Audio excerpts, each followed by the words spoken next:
Now it's time for our next guest. You may know Tia Mowry-Hardrict from the beloved TV series Sister Sister or from her YouTube channel, Tia Mowry's Quick Fix. Today she's here to talk about a new Netflix original series, Family Union, which follows the McKellen family's crazy transition as they move from Seattle to Georgia to be closer to extended family. Take a look. Oh, look at you, fitting into Jade's jeans. Oh, these aren't Jade's. These are mine. Oh. I think they look cute. Sure, if you're dropping it like it's hot at a Nicki Minaj concert. What you know about Nicki Minaj? Child, I'm in the shade room every morning with my coffee to get my tea. Coco, you remember that we're going to Bible study later. You need to borrow a Bible? Well, actually, I've got my own. I never leave home without it. The price tag is still on it. Everyone, please give a warm Bill Bunch welcome to Tia Mowry-Hardrict. We're so happy you're here. We're so honored that you're here. Aw, you guys are so great. Oh, thank you. Oh, thanks. Yeah. Are you gonna take our DNA too? Nancy Do Grace? you want it? Because we're a little scared to you, I'm telling you. Yeah. This Family Union, I'm so excited for this show for so many reasons. One, it's highly written by Black writers. Yes. About a Black family Yes. on Netflix, the biggest subscription streaming service in the world. Yeah. It's incredible. Congratulations. Thank you so much. And can you just tell us about the show? Yeah, well, first of all, I just feel like Netflix really gets it. You know, like you said, I'm so excited about this show because we do have an, all Black writer staff, which in my opinion is important because the storylines come from a very authentic, rooted, real place. So anyway, I just wanted to get that, across. And really, it's all because of our executive producer, Meg, and Netflix, for allowing that and understanding the importance of that. The show, it's basically, to make a long story short, it's about old versus new age, tradition versus non-tradition, and all of us kind of living under one roof and just coming together. And even though we have different approaches to life, it's all about just loving each other and supporting each other. So yeah, 'cause it's kind of like a fish out of water where the McKellen family moves from Seattle to Georgia. So are there any did you have any crazy kind of family stories that come up in this show and in the scripted life, or? I relate very much to this show. A lot of people don't know this, but I grew up in a household where I would go to church all the time, like every Wednesday, every Sunday. My mom, right? My mom, she's actually studying to be an evangelist now, but she was singing in the choir, and my sister and I, we were the kids that would sit up under the pews and start counting gum, during my mother's, choir rehearsal. And then, so my point is that I'm very much like Coco, the character that I play. She's non-traditional. She just kind of goes with the flow. I do not spank my kids, but I was whooped as a child. It's very old school. But my point is that, Madeir, who's played by the wonderful Loretta Devine, the dialogue that we have in the show is kind of like the dialogue that I have in real life. It's like, did you go to church on Sunday? Or why do you have your baby still sleeping in the bed with you? Right. I'm like, Mom, it's okay. It's not like, he or she, because I have two kids, are going to be in the bed with me, forever. And if they are, and he's 21 and he wants to give me hugs, Well, so anyway. Speaking of Emmy winner Loretta Devine, what is it like working with her and working with this incredible cast? Working with Loretta, first of all, I am so in love with her. I always say that if you were to just kiss her, she'll taste like candy. She's just such a powerhouse, but she's so incredibly humble. I've learned so much just working with her, and one of the main things that I've learned, even, with being a woman in this business and being a Black woman in this business, is not being afraid to voice your opinion. And if you're uncomfortable about something, even if you're uncomfortable with just the way you're moving from point A to B as an actor, or, if a director's like, pick up this cup, when she's in her character, she's like, well, why if I don't feel like I need to do this as my character, then I'm just not gonna do it. And to see her, stand firm and confident and voice her opinion, yet be respectful and just so humble and sweet. I've just learned so much from her, and I stalk her on a daily. I would too. I do. I'm too. always texting her, writing her, and I love her. That's so great. Queen, honestly. So your character Coco, she's outgoing, she's super young, she's super friendly. So in what ways do you relate to her? In what ways do you differ?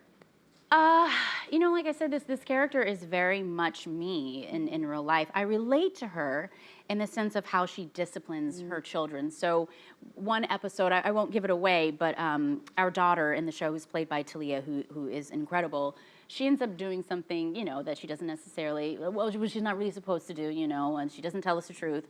And instead of kind of pointing, you know, and saying, I told you so, or why are you doing this, we embarrass her. You know, the parents, you know, they just embarrass her. There's a situation that happens, I don't want to give it away, but that's kind of like how I am, how I approach discipline in my household. Instead of, you know, being extremely assertive, and, you know, of course, you know, kids need structure and discipline. I study psychology at Pepperdine University, and so I've learned a lot about growth and child development. And so for me, it's all about just really sitting down, taking the time to talk to your children and to tell them why you're upset with them. And for me, I don't want my child to be afraid, you know, of me. Not that I'm afraid of my mom, you know, because that was how she disciplined us, but it's just a different kind of approach. So that's kind of like how I am in real life. Yeah, I love it. So, Yeah. Yeah, when you're in real life and you're navigating your being a mother in real life and in TV, what has been the relatabilities that you've seen in that? So when you're on set, like, what's the difference there? You know, I'm all about having fun. Okay. So, you know, even if it's just taking my son to school and we're in the car and he's in the back, I'm the type of mom that will turn on the radio, Love that. crank it That's like my up, mom, yeah. and then we just rock out, or we just have a great time in the car. I'm making faces. I'm like very, you know, silly. Seeing a smile on my children's faces it makes me so happy. I just want them to be happy. So with this character, I do that too. You know what I mean? I always like to make everything light, you know what I mean, and have like just lots of fun and to be silly and to joke. So you see that. Did your kids get a chance to visit set with you? Yes, and actually my son Cree, he did an episode. Oh, wow. Yeah, so this was his first acting gig, and he was so incredibly good that. Thank God. Yeah, Okay, I was so. What are we gonna do? I thought you were like, don't make I that- was sweating bullets because Meg, she's so great. The thing about our showrunner and just the creator of the show, she's all about giving new people an opportunity. So with that said, we have a lot of new women directors on our show who never directed before. They were in the business, but she allowed them to make that step. So with that said, she did that with my son. She was like, do you want him to be on the show? I was like, yeah. And then after I said it, I was like, oh my gosh, like what if he doesn't? I know, like, did you do say the you better job? make mama proud? But he Yeah. killed it, and I was like, okay, you're your mommy and daddy's son. You know what I mean? Because we're actors. Right. And now he has an agent. He has a manager. my so if gosh. you guys are looking for Cree. today is his birthday. Happy birthday, Hire him, Cree Taylor-Hardrict. Wow, great. Yeah. You're a monitor too. I love it. Yes. I love it. Shameless plug. Family dynasty, I tell you. Yeah. You also have a YouTube channel. I do. Tia Mowry's Quick Fix. Yeah. So tell us about that. What are you doing there? So yes, it's called Tia Mowry's Quick Fix, and then so it lives on Facebook. There it is, right there. It basically came out of a need in two ways. So you know, I have this social media following, and we were around 12 million in regards to everything on social media, and I was like, you know what, I want to create more content for my audience. I want to give them more because they're always looking, you know, for something.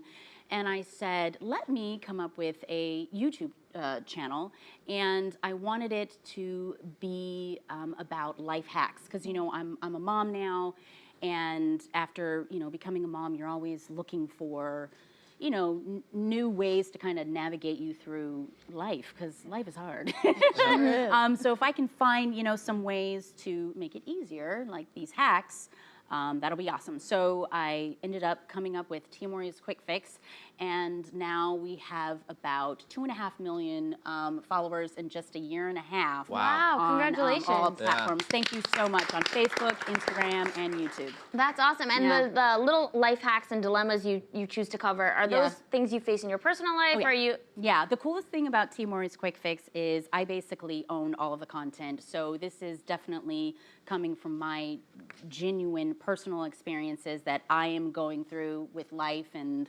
I think that's why it's just a lot of fun, because I can be myself, number one, and then I can really interact with my audience. I could say, you know, tell me in the comments below, you know, what do you want to see more of, or do you agree with me, or blah, blah, blah, blah, blah. So it's just this amazing community where I can just really tap into and, you know, talk with everybody and, you know, encourage, inspire. And so that's what gets me excited and happy. Yeah, about that's it. awesome. Yeah. Well, I couldn't sit next to you and not bring up Sister, Oh God, Sister. I knew it. I seriously was so obsessed with that show. Like, even just hearing the theme song now, I am like instantly transported back in a good mood. Yes. Like, I just remember trying to like recreate the outfits, like obsessed. And I know there's always rumors about reboots happening. So do you think Sister ever? Come on. I just know, for you me, know. I'll give you my DNA. I'll direct. I'll do everything. You know, I've been saying this, and it's like, I hate to pop the balloon, I know. but it's been really hard. And I don't really know the answers to why it's being hard. This is just, oh, look at us. My gosh, we were so young. This is an assumption, but the thing with Sister Sister is it's very classic, and it's still very successful. And on some networks, it's still it's like number one. It's one of their number one shows. So my point is that over the years, it's gone through many hands. Like, it was on Disney, it was on Nickelodeon, it was on ABC, it was on the WB, and when we started, you know, trying to make this really work, we got into some rights, I guess, issues, and it landed at CBS, and we're like, CBS? Remember CBS? What? With the Good Wife? I'm like, how the hell does that work? Sister. But anyway, my point is, there's just so many hands, Right. and so we have to check off all of those lists to get the rights to everything, and it's just taken such a long Isn't time. that crazy? It is. So it's basically, to make a long story short, it's been out of our control. Right. But with that said, now Tamir and I, we've moved to Twitch is 3. I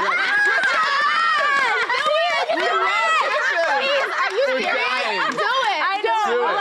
Maybe we can just do a movie, and then you know, we can be parents of some teen witches or something. So we're talking about it. So we'll see. Yeah, my heart can't take it. You see it right now. I am. All right. See, that's what I wanted. I was really scared that you were going to be like, go home, Roger. Go Twitches. Yeah, so, but anyway, we're going to end up doing something together. We just have to figure out what that is. Yeah, well, look, I mean, I remember watching Sister Sister. I think Disney Channel was rerunning as a little white boy. Yeah. Watching that show, it touched. It educated me. No, yeah. And that show appeals to so many people. And I think what you're continuing doing with Family Reunion and Twitch is Sister Sister, like I would never have gone some of those experiences just from watching your show. It's like it taught me so much. You know, it's so interesting that you say that, because and I just feel so grateful to be in the position that I am, that I can do projects that inspire people like that. I had met this woman maybe about 3 days ago, and she was saying the same thing. She was this Latin, you know, girl, and well, it was her sister. Her sister told her to tell me this story personally in his face, that, you know, she loved watching Sister Sister, and, you know, she was the only little brown girl in her school, and she said, but, you know, she wasn't black, she was Latina, and she was like, you know what, you made me love myself. You made me, you know, feel happy about myself, and made me feel cool, and made me feel like I belonged. And, you know, so that's so awesome to hear your story. But I think that's what's so wonderful about, you know, Sister Sister, and why it's still, you know, very successful. And Family Reunion reminds me of that. And it reminds me of that because it's about this family unit, and, you know, there's so many relatable stories when it comes to different dynamics that a family has. And, you know, it's all about supporting each other. through thick and thin, and that's why family is so important. Right. Well, yeah, and it's been proven. I mean, I think I just read an interview. Michelle Obama said it like it can be tracked marriage equality to Will and Grace. Like TV can change someone's perspective, open my perspective to Black culture and watching more things. And now you got Netflix or Family Reunion. It's going to 100 million people. Who knows what can happen just by watching a Black family written by Black writers, all this stuff. I know. I just think that that's just, you know, so wonderful. And like I said, I give a lot of credit to Netflix for understanding that Black is beautiful and that Black family matters. And not only that, they cater to all of these different you know, families and diversity, and realizes that we all are beautiful and that we all are important. And here's some content for all of us. And it just doesn't stop there. What I feel with Netflix and what they're doing, it stops with, you know, your sexual preference. I love when I see a television show and I see, you know, same-sex relationships, you know, on a television show. It's just, to me, it's just beautiful when you are depicting what the world looks like, and therefore it's relatable. And television is beautiful because, like you said, it's inspiring. You can watch a show, and when you see someone that looks like you or going through what you're going through, then you're like, huh, I'm not alone in this. And if it can open up your life in that kind of way and inspire you, then that's just what makes television so beautiful. So I love that. When is your TED Talk, Tia? Yeah. When is it? Sign me up for your TED Talk. And when can you run for office? You and Kamala, let's go. Yeah. No, I know, but yeah, so. Well, Tia, thank you so much for joining us. It really was an honor. Pleasure. Thank you so Always much. a pleasure. You guys are doing a great job. You can catch Family Reunion on Netflix starting July 10th.